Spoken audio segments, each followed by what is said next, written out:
With Rocket League becoming free in the near future, I think it's highly likely we'll see an influx of brand new players who may not know what the heck is going on. And hey, one of them might be you. Maybe not. You're probably the one opponent I match up with and can't ever beat. I'll get you one day. Now, I've literally climbed ranks from the lowest of the low to the peak rank of GC for now. Mind you, I'm not really trying to hit the pro scene anytime soon, but hope I can give you new peeps some pointers of where to begin. So, here are my 5 tips for getting started in Rocket League. For the seasoned Rocketeers, this sounds as repetitive as it gets, but hey, we're helping our new friends out in this video. It's a great idea to turn off camera shake from the get-go getting this game. Head into options, then camera, and turn off camera shake. The reason for doing this is camera shake can severely impact your gameplay. Like imagine trying to play a game during an earthquake, you're not going to be able to see quite clearly, are ya? Slap that bad boy off and enjoy a smooth gaming experience while hitting an aerial like a floating butterfly.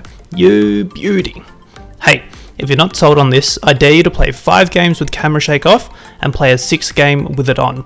Let me know how you go, my dude. My second tip is to turn off controller vibration too, which may come as a bit of a controversial topic. I say this because very few high rank players use controller vibration, and hey, we want to see you part of that club one day too.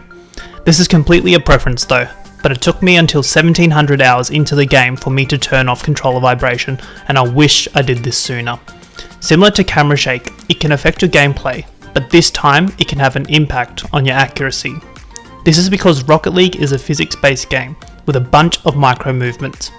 As you'll learn from playing the game, you'll be making these tiny adjustments when going for aerials, changing directions, half flipping, and more. Vibration can affect all these little sudden movements and changes, especially if you've got it set to a high intensity.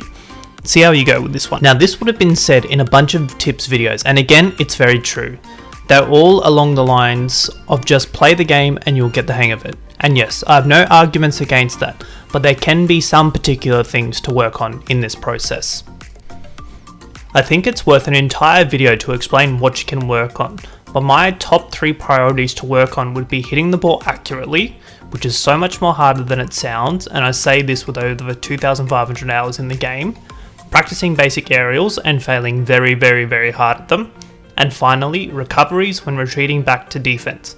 Again, I'll go into depth further in future videos, but these would be my recommendations of where to begin. It takes time, people, just like getting out these videos to you. I'm sorry.